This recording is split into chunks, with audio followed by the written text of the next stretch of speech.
राजस्थान के खाटू गांव में एक किसान परिवार की कहानी है जो अपने आप में अजीब और दिलचस्प है। यह कहानी है एक ताकतवर और शरारती आदमी बद्री की, जिसका जीवन हमेशा से ही उतार चढ़ाव से भरा हुआ था। बचपन से ही बद्री का नाम गांव में बदमाशी और ताकत के लिए प्रसिद्ध था। वह किसी भी काम को करने में झिझकता नहीं था, चाहे वो लड़ाई हो, शरारत हो या किसी को डराना हो। अपनी इस ताकत का वह गांव में खूब फायदा उठाता था।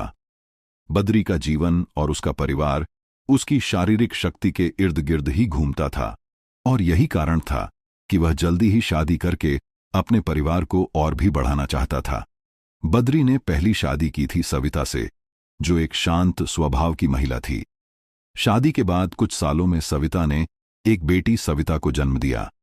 फिर 3 साल बाद एक बेटा कमल हुआ। बद्री और सविता ने अपने बच्चों को पढ़ाने की ठानी, लेकिन दोनों ही बच्चे स्कूल से भाग जाते थे, चोरी करते थे और घर में लगातार समस्याएं खड़ी करते थे। बद्री की मेहनत के बावजूद बच्चे उसकी उम्मीदों पर खरे नहीं उतर रहे थे। जब सविता का स्वर्गवास हुआ तो बद्री ने सोचा कि अब उसे अपने जीवन को फिर से शुरू करना चाहिए और अपनी जिंदगी में नई महिला को लाना चाहिए।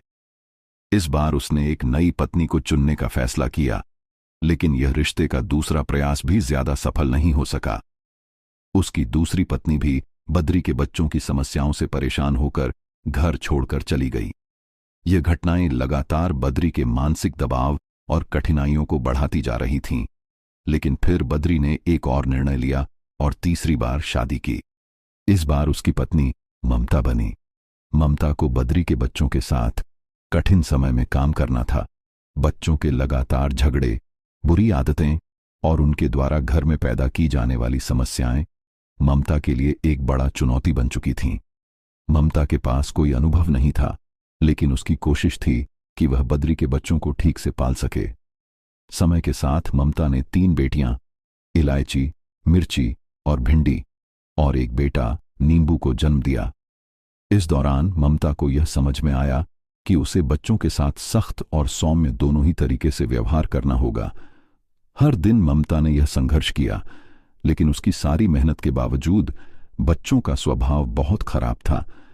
इलायची, मिर्ची और भिंडी की शरारतें कभी कम नहीं होती थीं। ममता को यह समझने में बहुत समय लगा कि बच्चों को नियंत्रित करने का सबसे अच्छा तरीका उनके साथ प्यार और समझदारी से बात करना था। लेकिन बद्री के बच्चों का रवैया बदलने का नाम नहीं ले रहा था। एक दिन बद्री की बड़ी बेटी किरण और बेटे कमल ने अपने पिता के खिलाफ गांव के मुखिया से शिकायत की। दोनों ने कहा कि बद्री ने दूसरी शादी क्यों की और वह अपनी मां की यादों को सहेजने के बजाय किसी और से शादी करने में लगा था। उनका कहना था कि इस कदम ने उनके जीवन को पूरी तरह से बदल दिया था। इस शिकायत ने बद्री को अंदर से हिला दिया था और वह अपने बच्चों के साथ रिश्ते को सुधारने के लिए और भी कड़ी मेहनत करने का फैसला किया। लेकिन बद्री का घर और परिवार लगातार समस्याओं से घिरा हुआ था। इस बीच इलायची की मुलाकात गांव के एक युवक नारायण से हुई और दोनों के बीच प्रेम की शुरुआत हुई। नारायण और इलायची का प्रेम बहुत अलग था, क्योंकि उनके रिश्ते में कोई दिखावा नहीं था। वे दोनों एक दूसरे को समझते थे और बिना किसी हिचकिचाहट के अपने जीवन की दिशा तय कर चुके थे। इलायची और नारायण की शादी ने पूरे गांव को हैरान कर दिया, क्योंकि यह एक अनोखी प्रेम कहानी बन गई थी। इलायची और नारायण की शादी के बाद कुछ समय के लिए बद्री के घर में शांति का माहौल बना, लेकिन समस्याएं खत्म नहीं हुई थीं। एक दिन नींबू, जो अब एक शिक्षक बन चुका था, मटकी नाम की एक लड़की से शादी करने का फैसला करता है। मटकी, जो बिल्कुल अनपढ़ थी, के साथ उसकी शादी ने गांव में काफी हलचल मचाई। लोग हैरान थे कि नींबू ने एक अनपढ़ लड़की को अपनी जीवन संगिनी क्यों चुना, लेकिन नींबू के लिए यह कोई सवाल नहीं था। वह जानता था कि प्यार और समझदारी से जिंदगी को जीने का तरीका कहीं ज्यादा अहम है। समय के साथ मिर्ची और भिंडी की शादी भी हुई, लेकिन भिंडी का विवाह टूट गया। भिंडी का दिल टूट चुका था और ममता का स्वर्गवास भी हो चुका था। ममता के निधन के बाद भिंडी ने एक दूसरी शादी की और अब वह खुश थी।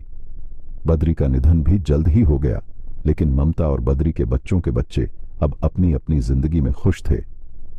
खाटू गांव में बद्री और ममता की कहानी खत्म हो गई थी, लेकिन उनकी जिंदगी की कई कठिनाइयों, रिश्तों और संघर्षों के बीच एक नई कहानी का जन्म हो रहा था।